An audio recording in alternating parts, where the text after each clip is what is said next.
Hello and welcome to the Minds on the Frontline Podcast, brought to you by the Frontline Strong Together 5 program. FST5 provides streamlined access to behavioral and mental health services, as well as crisis resources for Michigan's Frontline 5 workers and their families. This includes all professional, part-time, and volunteer firefighters, EMS, law enforcement, corrections officers, and 911 dispatchers in Michigan and their immediate family members. First responders and mental health experts collaboratively created FST5 to provide 24/7 live support, effective resources, and cutting-edge services to prevent and alleviate PTSD, anxiety, depression, and other frontline work-related mental and behavioral health challenges. Need help now? If you are a frontline worker in Michigan or an immediate family member experiencing any crisis, work-related, substance abuse, depression, relationships, finances, or any other, reach out by calling 1-833-34-STRONG or go to fst5.org for more information. I'm Jeff Lassers, one of the hosts of the Minds on the Frontline podcast, and I'm a professional firefighter, paramedic, educator, and content creator. Minds on the Frontline is co-hosted by Mike Mattern, who is also a professional firefighter and paramedic. In addition, Mike is a peer support team member for his fire department and the Frontline Strong Together 5 program, a board member of the Michigan Crisis Response Association, and the former chair of the Michigan Professional Firefighters Union Behavioral Health Committee. Mike has training and experience with frontline worker mental and behavioral health. On the other hand, I do not. My role is to produce the show, whereas Mike is our resident subject matter expert. Together, we hope to inform, educate, and entertain frontline workers, their families, and the public regarding the realities of frontline work-related mental and behavioral health challenges. September is Suicide Prevention Month. To honor this important focus, the Minds on the Frontline podcast is dedicating episodes to addressing the urgent issue of suicide among frontline workers.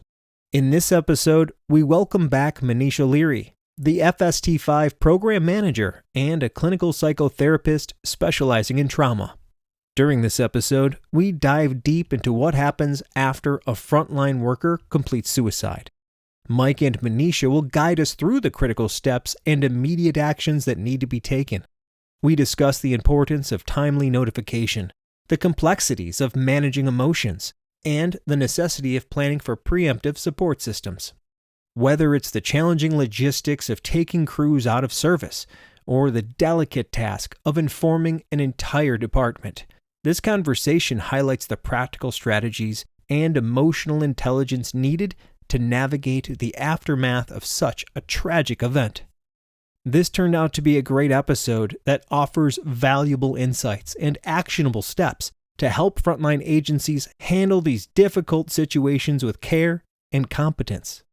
We hope the expert advice shared here will empower our listeners to better support frontline workers and their families during the most challenging times.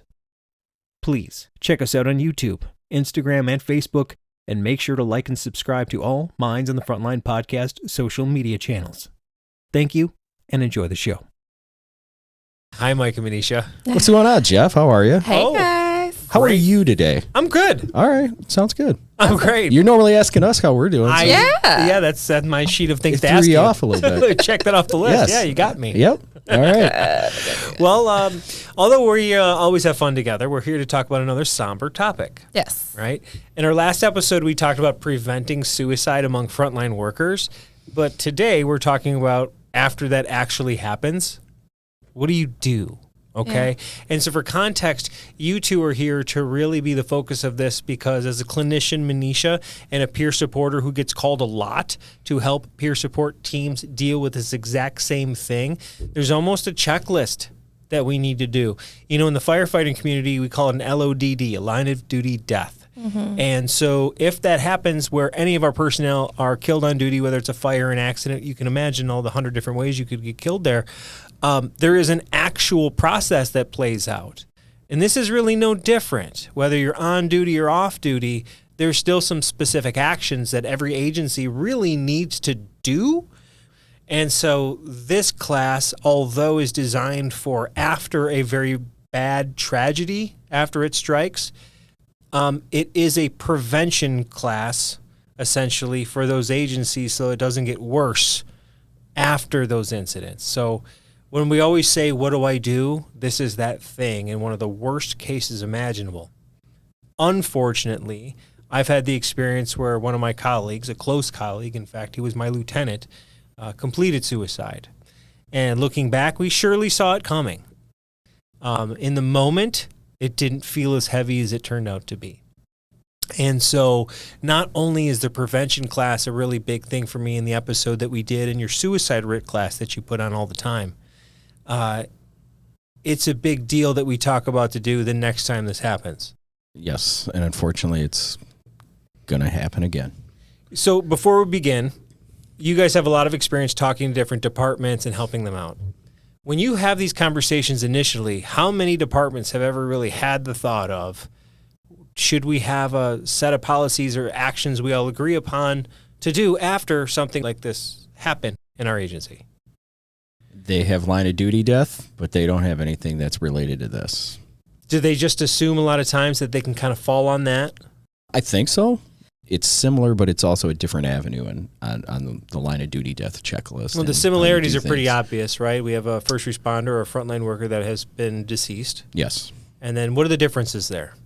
Well, I think the differences for the department is they try to use that LODD procedure for something that is not that. And so I think that's where the complication comes into this, because when it's not a line of duty death and it's a suicide of one of your first responders, it's a whole different process for not only notifying the department, the members in the department, any family that has to do that, but then there's also a community aspect to it. And so I think it's just something that people often don't deal with. In the sense of, okay, we don't really need a procedure for this because this technically didn't have much to do with us. But as you guys know, as I know, it affects the entire department. Sometimes it affects the entire city. It's important for people to have some tools in their toolbox to be able to handle post-suicide. And I like to say if you plan for something a lot, it won't happen. I like to pretend that's true, Yeah, right? So yeah. hopefully if you have this type of stuff in place, you won't need to use it, you know? Here's the thing. Suicide can happen on duty.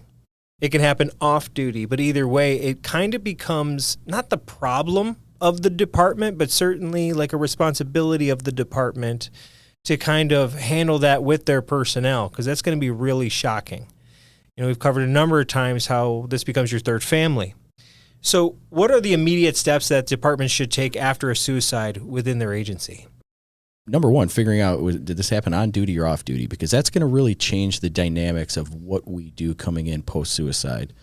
If the individual completed suicide in the station or in a vehicle, those types of things that are there, then we need to not do our post-suicide intervention in the same spot where this happened. And it could be even in the same city. Could be the same city. It could be, you know, if it happened at the station, not at the station. That's a big thing that we look at because you don't want the person walking through the same station to do their diffusing debriefing where this just occurred. Right.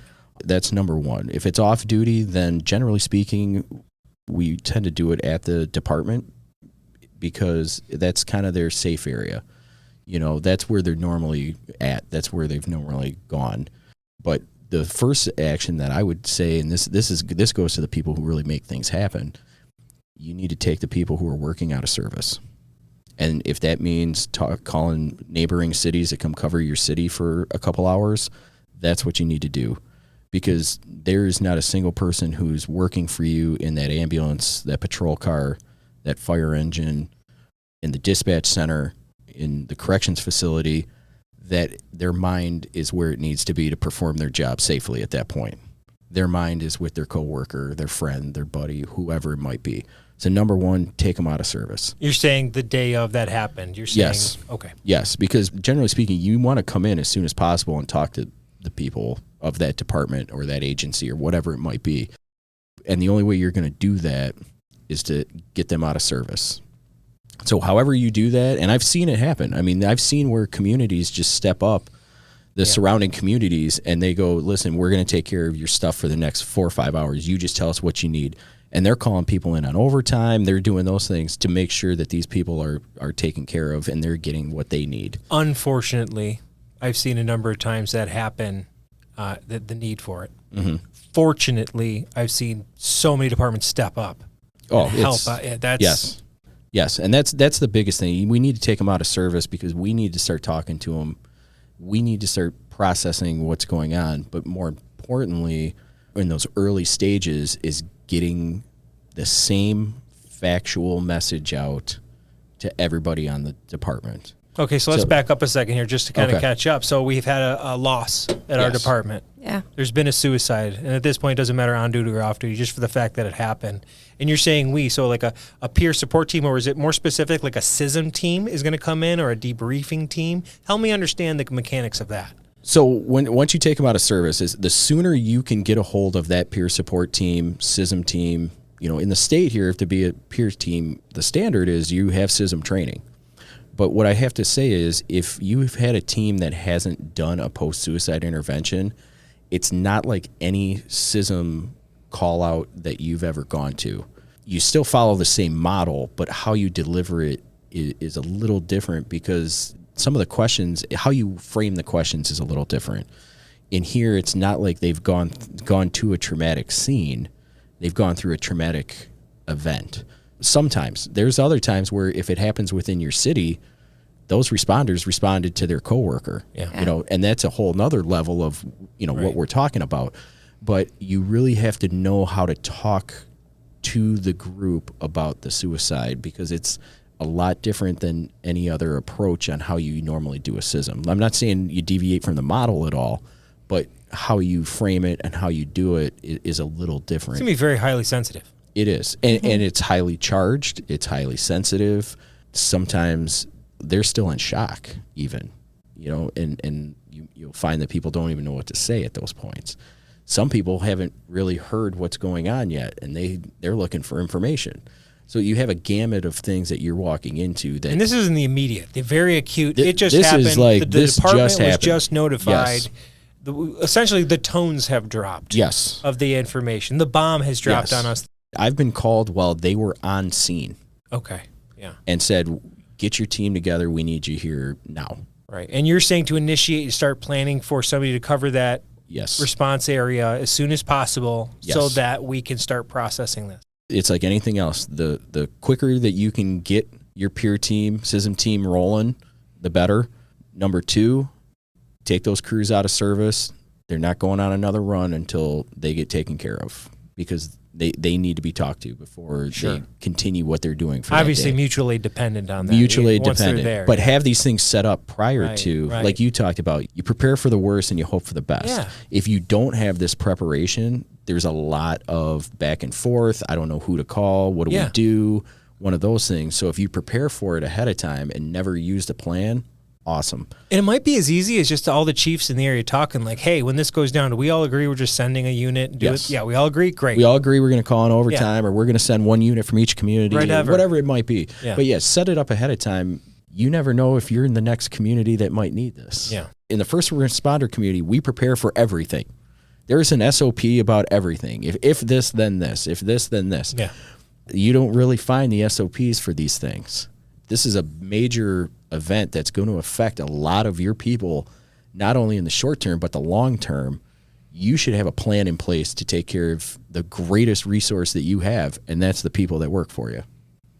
Absolutely. Coming in and making sure that there's someone to kind of relieve the staff from there, right? Mm-hmm. And then next is getting the folks that's in the department, so closest to either working a shift with that person, partners of that person, people that were really close to that individual, and in addition to other supports, getting them in the diffusing as soon as possible, knowing that the people that are closer to them will probably have a stronger effect to losing someone, and especially by suicide, because the folks, as we all know, the people that we're closest to, we assume that that individual would have come to talk to us, or there's something that we could have done to stop this process. And so those individuals will definitely need to talk through, vent, be angry, be emotional, but that all needs to happen in a safe place. And that also goes, so say the person does it off duty. None of those people are at work. So now you got to try and get a hold of the off-duty crew, like, or their unit or whatever it may be. And, hey, when's the soonest you can get in here and we can talk to you? Like Manisha says, you look at that, the rings of who's closest to the person, and then you build yourself out. Well, that crew or that team that they work on is the number one bullseye person we're looking for. When they're off duty, that's another challenge that off duty presents, is that the people aren't there. They're not in one spot. So we need to try to bring them in from off duty, find a safe space for them to go talk to. What's a good time? Because, any off day, this person's out on the boat here, this person's off doing, So it's the logistical challenges that sometimes come up with on the peer support side and the department side. So that's a big question for it, is that notification. Notification time is a big deal. So how important is that timely communication about this sensitive topic? Depends on your department size. Right. I mean, 80 people department, you can kind of manage that. But if you're like LA, yeah, dude, thousands of people, it's going to be tough. I'm always a fan of in person. You're getting the message out, but you're also, there's an interaction there. Yeah. And getting the information out. When I say the information that can be put out, because sometimes there's information that can't be put out at the time. But what it does is it really gives everybody that baseline of the same knowledge, just the facts. This happened, where it happened. Yeah. You don't have to get into the details and things like that. But I think getting that information out early dispels a lot of that rumor and a lot of that, well, I heard type stuff. And it should be delivered by whoever's the head of that department. It shouldn't just be, hey, everybody spread the word. If you have a larger department and email is the best way, then, email is the best way, but you could also set up something for the on-duty crews that's in person, right, and then say, hey, tomorrow we're going to have, for anybody who's off duty, if you want to show up and we can give you the information here, we can do it that way. Sounds like there's a lot of different routes. Like, hey, we need to just tell everybody what's up, and then please call in or do this if you know. Yes. And we always say have peer supporter there and a clinician when you go to deliver this information. That's just for when you deliver it. If there's somebody that's really kind of overwhelmed. When you say delivering at a debriefing situation, or just notifying everybody? When you go to notify everybody. Okay. And even we say when you go to notify the family, take those resources with you for the family as well. Because now they don't have to wait for somebody to talk to you. You have it right there in hand, and you're delivering this earth-shattering news, and you got like a peer, or I know some peer teams have spouses that are attached onto their peer team. That might not be a bad idea, but definitely some type of peer support and some type of clinician present when you go to deliver this message, not only to the department but to the family, to help them start to process and work through this information that they're getting. What have you found to be like the most effective means of communication, and also the most effective phrasing to kind of break this ice? I know you say it outright, but like, what's worked? From the departments that I've seen, the departments that came out with just straight facts. This is what's going on. This is what happened. And let them know there's some stuff we can't tell you right now because, there's investigations and there's, these types of things.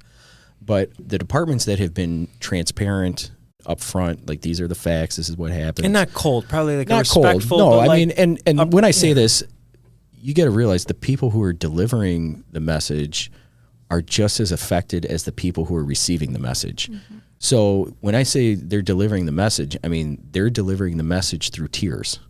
As a head of a department or a agency, you try to project that rock mentality, right? They're still trying to portray that, but you can see it in their eyes that it's affecting them as much as it's affecting the people. Like, they know what they're about to go tell people. That's a heavy thing to carry as well for the people who have to deliver the message. Yeah. It's You're not delivering the news about people you don't know because a crime happened. Yes. This is somebody you've probably had hundreds of meals with. Yes. You've had interactions with, you have a personal connection with, those types of things. So, yeah. I mean, you're not delivering it in a cold manner. A lot of times you're just trying to get through it without crying or losing it yourself. Yeah. And I think that's where it kind of takes away the rank and seniority and all that other stuff. That's where we really get real and like, this is just, we're all human beings at this moment. You know what I mean? This is a raw human emotion, and they try to deliver it the best they can. Whatever their status is in the department, it's still that I got to deliver this bad news to them. The human approach, the face-to-face approach I've seen help the best to kind of dispel those rumors and put everybody on the same page type deal.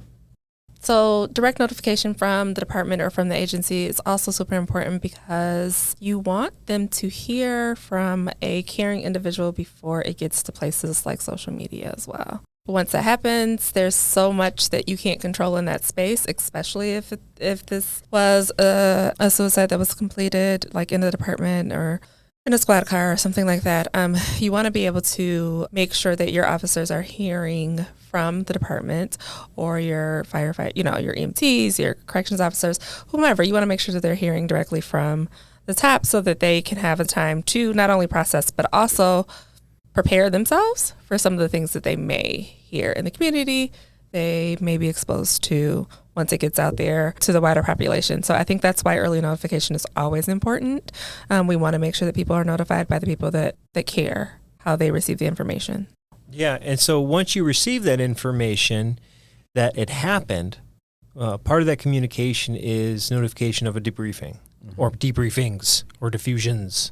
Oh, there'll be multiple. Right. Yeah. Yep. Right. Because you can't get everybody in the same room at the same time. Well, and then there's also like you got to keep kind of coming back to it. But before we get in the exact part of that, I want to walk through, what is the process of setting these things up and what am I playing for? And you're playing right into it there. So give everybody the overview of you have to do them, and it's not a one and done deal.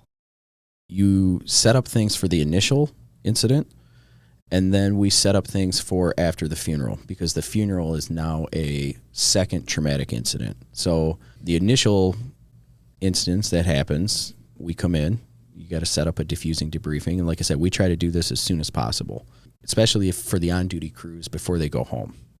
And we'll come in, we'll work with some type of liaison from the department. It might be the chief, it might be the union president, whoever they designate to work between us and the department. And then that's when we start coordinating. What do you mean us? Peer support team. Okay, now what if they have their own? A lot of times, if you've got your own peer support team, you're the liaison, but you're not doing the actual work. Okay, so you recommend to departments that they use an outside peer support team that Yes. they work with. So which should also be set up to like already have in this plan you have. Yes. You better have mutual aid for your peer support team. Yes, Absolutely. because your peer supporters are out. Yeah. They're now part of Right. the group that's getting diffused and debriefed. Right. Where, they may go, well, these are our people, we'll take care of you. Well, you're not in the headspace right now You to take care can't be the of. nurtured and the nurturer. Yes. Mm-hmm. It's time to let somebody else come in and just handle the load for you. We work with them, say, hey, how soon can you get us in there? And like I talked about, the logistical. Okay, well, I got to figure out how to get these stations out of service. I got to, they work on their end and then let us know, okay, we can do this by this time. Some departments, and just based on the size, sometimes if it's a one station department, then everybody comes down to the station. We may do it in shifts. But if you have a larger department and there's multiple stations, a lot of times what we'll do is we'll break up our team into station sections. So Team A is going to go to station 1 and 2. Team B is going to go to 3 and 4, and we'll break it up that way so everybody gets taken care of. On the flip side, on the peer support side, that also spreads out the emotional toll. You're not going through 6 stations in one day. I was going to say, you debriefing hours. Group after group Yes. after group. Yes, and it takes a toll. Brain. It takes a toll on you and the peer support side. Even if it's not your department, it's a fellow first responder. Right. So, any line of duty death is felt across the nation. We try to spread that out as well on the peer support side, is spread out that so you're not doing the 6-hour marathon. Unfortunately, doing enough of these, we learned our lesson. We did that originally, and all of us were burnt out by the end of it. So you learn to kind of spread out the workload a little bit, but you get that initial diffusing, debriefing. Whether your team has clinicians or not, you bring clinicians with you on this. This is one of those top-tier traumatic incidents that, as a peer support team, can you handle it? Sure. But really, you should have a clinician with you because it's that integral of a situation that it's sometimes past our peer support road, that you need that clinical support where if somebody's really struggling, it's not, hey, I'm going to give you a phone number. It's, hey, why don't I get you set up in a room? I got Manisha Like here. immediately on the spot. So we have a culturally Yes. competent clinician right there who's been working with peer support Yes. teams, who understands this might be coming, who's now available immediately to have that private session. Yes. And you bring it right there because they're not waiting. They don't need to wait. They Right. just went through something that's And this is part of those logistics that are set up, because if you got multiple teams going on, you need multiple clinicians. Exactly. It also speaks to the fact that you need multiple peer supporters, which means that you have to build up your peer support team before the problem. It's just like Yes. the tech teams and the hazmat like teams. everything You else. got to be prepared. The peer support teams are right up there with the tech teams. Yeah. And They're probably getting called out more now. They get Yeah. called out way more than any technical team that's ever been assembled. Yeah. I'll tell you I that. bet you your uniform's not as cool as a tech team BDU, though. Yeah, we got T-shirts. Yeah. So Comfy. yeah, but it's one of those. But it's one of those things. And when we go out and we do these things, you know, we like Manisha said, you set up who am I going to talk to first, who's most affected, and then we work our way out. But we also let them know while we're doing this, we're going to be coming back and doing a second one, because what you have to realize, that first week, everybody's sending something to them, resources, whatever it might be. Not only that first week, you're busy doing things. So you're distracted from what the real issue is going on. So you kind of form that scab for a week to get through, you know, how we do. Put our head down, we do the job, we do right by the person who passed away. You know, you're doing a million things. Then the funeral comes and they see the person up there in the casket, or, you know, the urn is there. And then that's that reality check that this is real. Like, this is happening.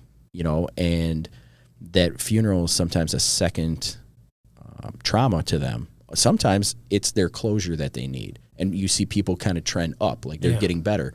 But others, that's their jumping off point where they start to go down. And so we try to get with them afterwards, and we do a diffusing debriefing to debreed that scab a little more before it scabs over, so that they don't have that lasting thing. But the other thing that's super important with that is the follow-up, which is days, weeks, months afterwards, because eventually all that support is going to kind of fly away. For that week, it's a flurry of activity. Everybody's, hey, what can we do for you? You know, those types of things.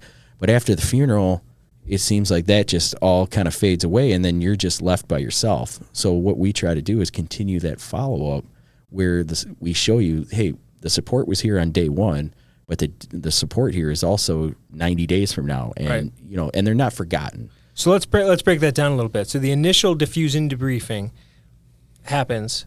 Then you have another one after the funeral. Yep. Then you have another one at X later. It's not necessarily diffusing debriefing. Oh, you're just it's checking back in it's with phone people. calls. Like you Okay. pick up the phone and go, Okay, hey, you're just- you know, how are little things sniff going? test. How's your sleep right now? The eye test. What's Yes. going on? Okay, Yes. so let's get back to those debriefings for a moment. I get the concept of what's happening there, but walk me through, like, literally what happens in those containers, those rooms. What's going on in a debriefing?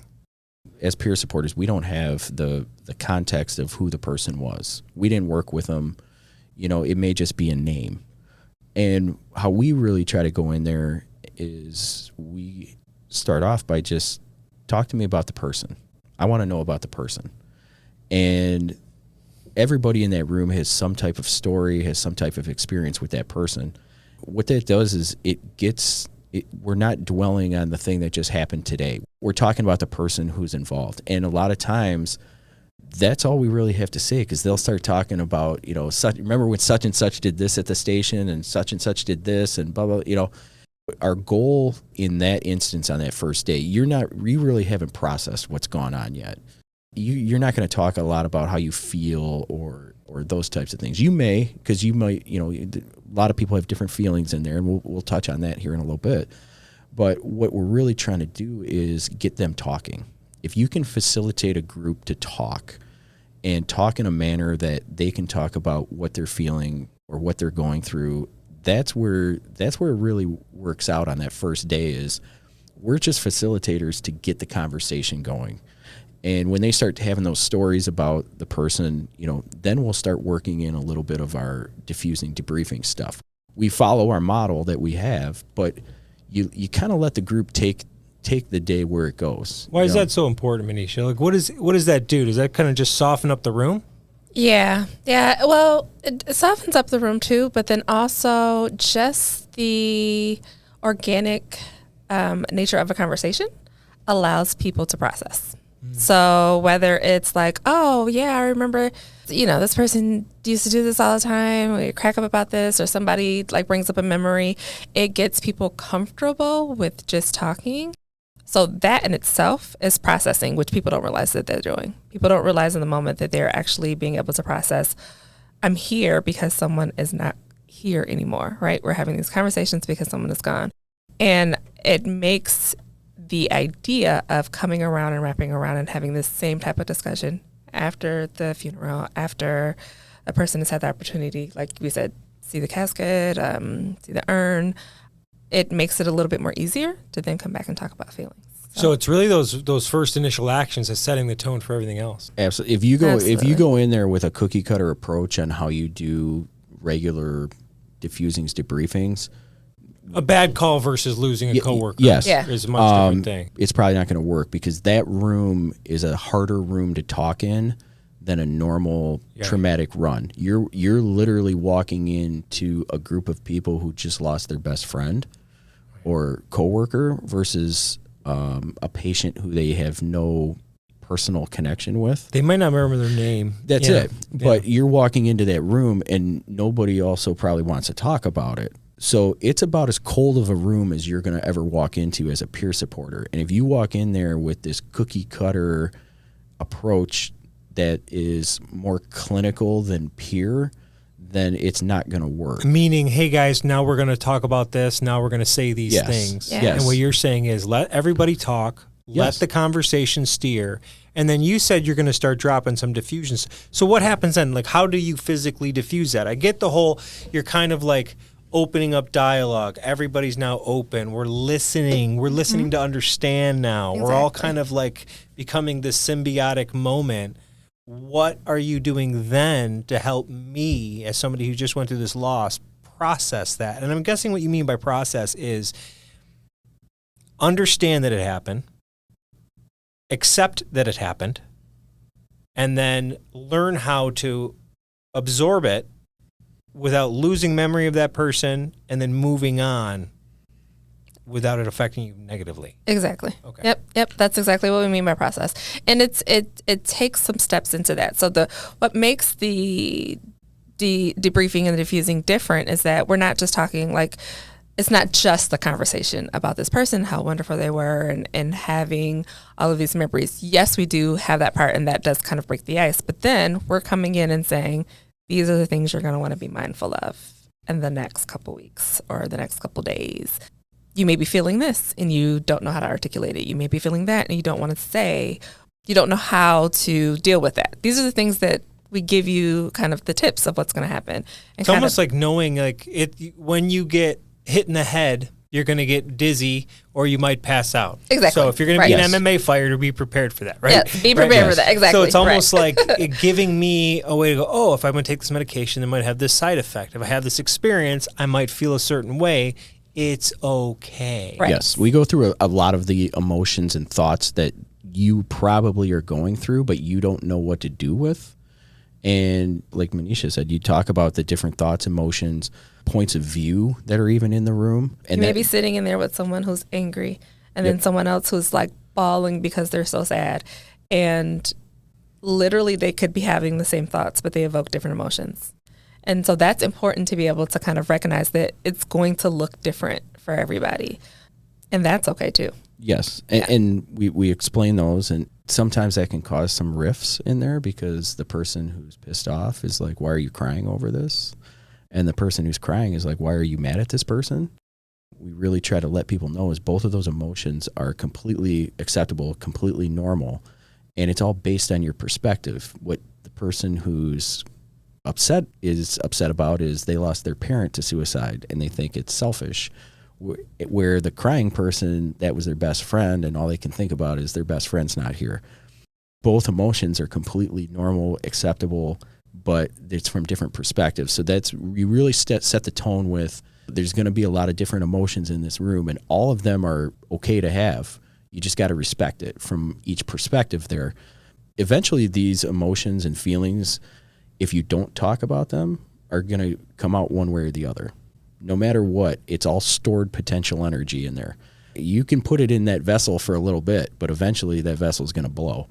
We can either sit here at the table today, we can talk about it, and we can take all those thoughts and emotions and release them slowly and in a safe way. Or if you don't talk about it, they're probably going to build up and it's going to blow up. It's going to either blow up at work, it's going to blow up at home, all of these things. But and we never force anybody to talk. Like, one of the first things I walk in there, and Manisha's been to some of my diffusings and debriefings. First thing I do, I walk in there and I go, listen, if you don't want to be here, you don't have to be here. I'm not forcing anybody to talk, but what I'm letting them know is, if you want to get through this in a safe manner, we need to talk. And you kind of set the tone a little bit like that. But then you just go through your diffusing debriefings and you help them process those thoughts. You help process those feelings. And to what Manisha said, you really do a lot of education. Like, this is the roadmap that you're going to go down. You know, the first couple of days, you're going to feel nauseous. You're going to have a headache. You are going to feel like you're wore down. That's normal. You know, you're going to be more angry at home. Something small is going to set you off at home, just to let you know and that's normal. But you got to let your family members know about this. A lot of it is those types of things. And then, generally speaking, when we start doing in the education and helping people process those thoughts and emotions, that's when they really kind of start talking a little bit, you know, and a lot of things that they get into are, you know, their own perspective on it of, you know, how did I miss something? How did I not see this, or those types of things? And we help them work through those thoughts and emotions too. So I was going to ask you, what advice do you have for those people that are struggling with those emotions? You can have a big wide range: sad, confused, you could be angry, you could just be flat out sad, you could be cold, you could be disconnected. Like, so how do you, all of those things are coming from the same place, loss. So, you know, what advice do you have for those people that are struggling with that? What is their options? Number one, let yourself feel those things and realize that you can bounce between all of those. You don't have to have one emotion. Like, crying, and 15 minutes from now, you're pissed off. But just, it's okay. Allow yourself to have those emotions. We tell the groups as well, like, everybody doesn't want to cry. Okay. The more you hold that back, that's a release of emotions. So get the cry out. Let it happen, because like I talked about, that's all stored potential energy in there. If you got to cry, let it out, because you're going to feel better afterwards. If you're going to be angry, but do it in a constructive manner. You know, don't go in your car and just scream, or go work out to burn off that energy, but allow yourself to feel those feelings, because your feelings are real. And the more you try to shove them down, the more they're going to come out eventually. But inevitably, and it comes out at every single one that we have, and every single person in the room feels it. It's guilt. It's the number one overriding emotion that you get every time one of these things happen. And I'm no different. I've had friends who committed suicide who, even knowing these things that we're talking about today, I never saw it in them, and they completed suicide. And you go back and you almost blame yourself a little bit, like, you know, how did I miss a sign or symptom? Or, man, if I would have called that person yesterday, maybe they wouldn't be here today. Or what could I have done to change this? And what people really have to realize, and I cannot stress enough, that's not your guilt to carry. You did not create this situation. You did not carry out this situation. There's only one person who decided on what happened, and that's the person who completed suicide. Your guilt is not yours to carry, because you didn't do it.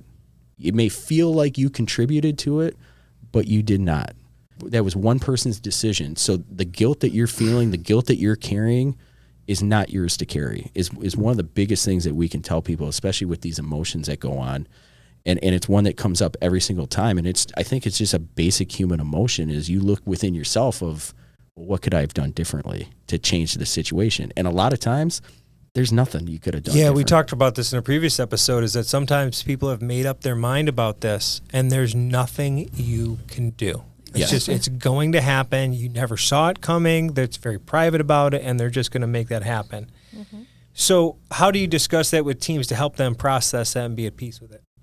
Well, I think the biggest part is just, again, naming the emotions too, because a lot of people don't know how to put a name to what they're feeling. So Mike talked about guilt. I think shame is a big one too, especially if you and that person recently got into an argument, or this is not necessarily somebody that you really liked. And then this happens and affects the department.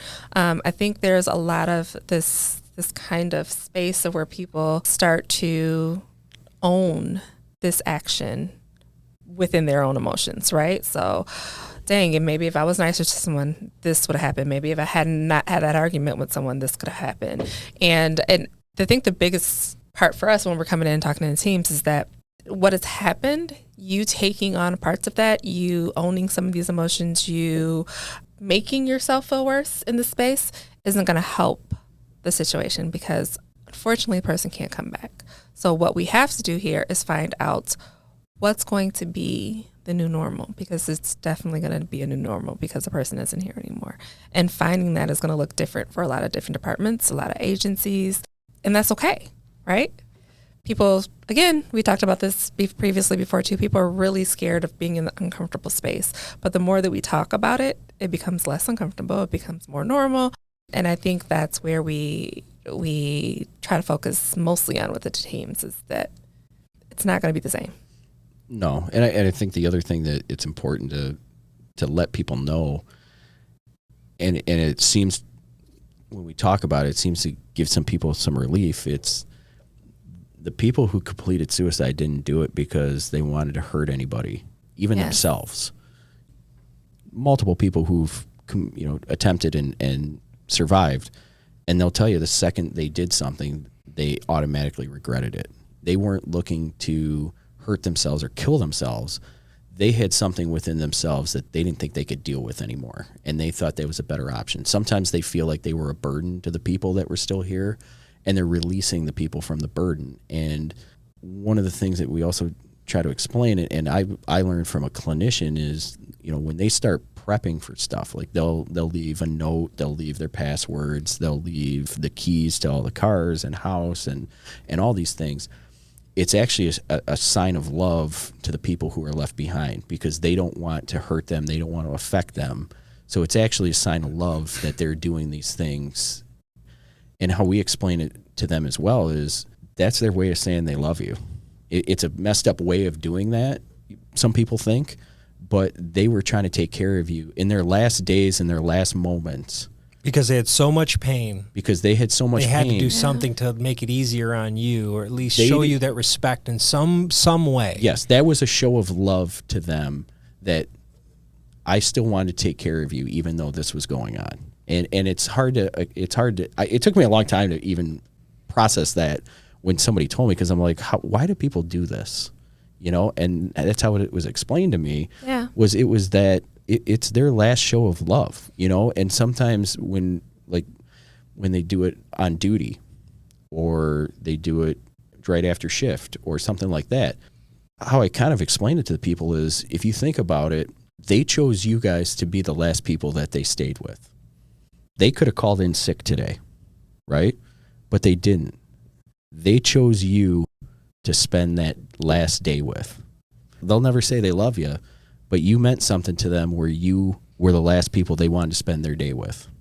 It's the perspective of it on how people look at it and really getting into it. That's another aspect that we like to try to tell people. We're looking at it in this one way, but you also can look at it in a different way of how the perspective of the whole situation is. Yeah. And sometimes you won't have that person that preps and leaves you all the things. Sometimes you won't have the person that gives you all the warning signs and do all the things. Sometimes it may just be the person that just has to escape their own pain. And that is the focus for them. And that's why they do that. So there's going to be many times that we don't know the reason. We don't know what the why was. And that's okay, right? That's okay. The more that we can look into remembering the person in the way that we want to, the better that it helps with that process of finding your new normal. And that's a big thing, is like Manisha said, is helping them navigate what that new normal is. Because eventually they're going to have to go back to work. Say that person was on your crew, you guys have to start a new normal now. Yeah. Or if it's, your department has to start a new normal. No matter what, that changed everything. From that second forward, that department, that crew, that everything completely changed. And now we have to navigate what our new normal is. How are we going to go on runs without that person now? Going to work is going to make you think of that person. So it's really helping them process that future of what's new now. What's our new normal. So as we wrap up, I'd like to get each of you your take on your top 3 most crucial things departments need to be prepared for in the event one of their frontline members commits suicide. Manisha, let's start with you. First and foremost, you have to know who's going to be the deliver, like the person who's going to deliver the news, right? So whether we talked about before, whether it's somebody that's ahead in the department, you got to know who's going to give that news and how they're going to send out that news. So whether it is an email or you guys are sending people out to talk to folks face to face, you kind of have a plan for that. I would say number 2 is rely on the supports that you have in the community. Use your mutual aid when you can to call in to have people help out so that you can be there and provide what you need for your staff. That's so important, right? So if we want people to reach out to help for us, if we need help in that space, we should act in that way. Showing it in that space is the best way to do it. And then the third thing is I would say is I don't want anyone in the department to feel like they have to be the mental health professional. This is a space where you should feel comfortable bringing in either a mental health professional with you or giving it off when it's too heavy, when the emotions are too strong, when you don't have the words to share with someone. We are here to help. There's people that are here to help in that process. There's culturally competent clinicians. There are people who the initial debriefings, the initial defusings won't be enough for. And in that space, you want to be armed with the right people to pass it off to. Great words. How about you, Mike? The first one is plan ahead. Have a plan in place. And if you don't know where to start, call the people who do to help you out. Because I think that's one thing is I think a lot of places don't have a plan in place because they don't know how to even start putting a plan in place. Who do they call? You?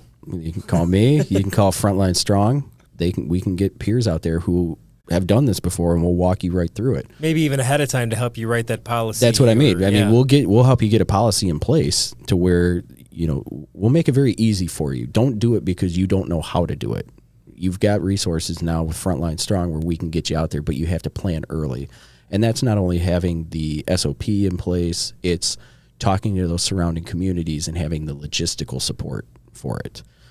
I think the second one is you definitely need to have mutual aid, peer support, and resources in place ready to go. It's pre-planning those things. It's not when it happens, okay, well, what teams do we have in the area? What do we do? Those types of things. It's we have a list. If this happens, I'm calling this, and this person, and having that in place. I think that's number 2.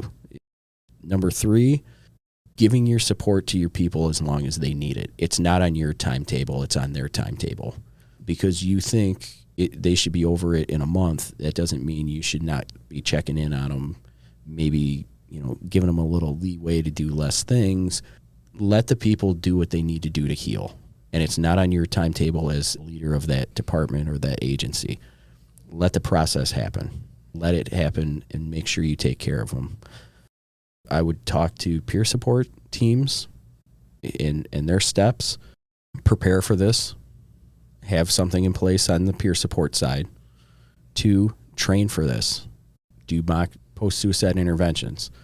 Number 3, take care of yourselves. Because I'll tell you, having to do these, the second the phone rings, there's a moment of dread that comes over me when I get these because I know the emotional toll that it's going to take on me over the next days, weeks, months.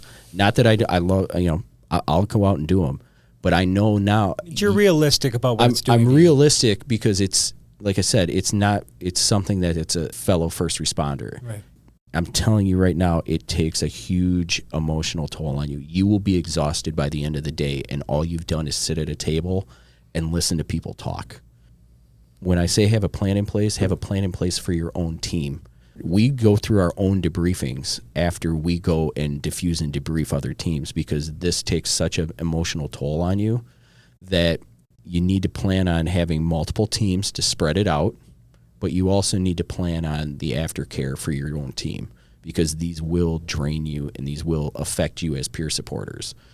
If you're in a peer support capacity, these are some of the things that you need to do ahead of time to take care of yourself after these calls. It's not just we're going out and helping other people. You also have to walk the walk if you're going to talk the talk. And that's doing diffusings and debriefings on your team with a clinician led. I mean, Manisha's done them for our team after we've gone out on call outs. We're going to sit in a room and we're going to debrief. So those are steps that on a peer support side that you need to really take when it comes to post-suicide interventions. This is all great advice, and I hope we're not overwhelming departments that don't have this set up yet.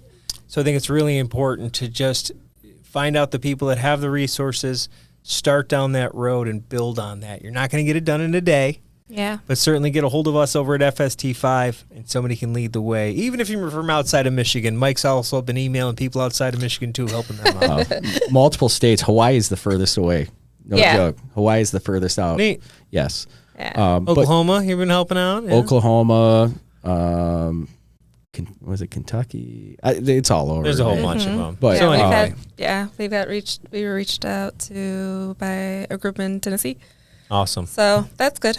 It's all about sharing. Yes. Sharing is caring. Yes. And if little shameless plug, a lot of times we'll go out and do trainings. It's not just myself. It's the Dearborn Firefighters Local 412 peer support team. We created what's called suicide RIT training for all first responders, and we hold these trainings. Anybody can have them here in the state of Michigan. We're a Q course.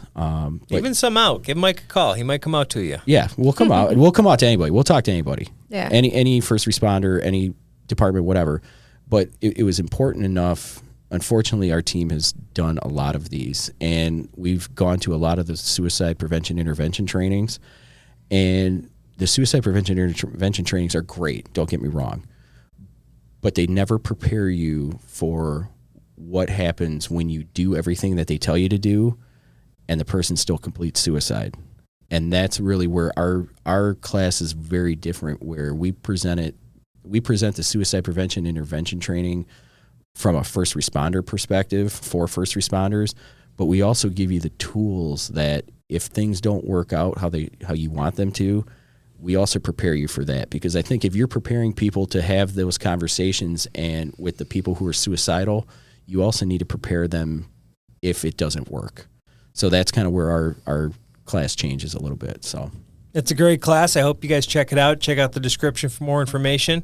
Mm-hmm. Manisha, Michael, it was very good having you guys today. Well, it's very good talking to you, Jeff. Thanks for coming on your own show. I know. Thank you. Thank you for joining us on the Minds on the Frontline podcast. We hope everyone enjoyed this episode. We have more great content coming out soon. Please check us out on YouTube, Instagram, and Facebook, and make sure to like and subscribe to all Minds on the Frontline podcast social media channels. Thank you for listening. Have a great day.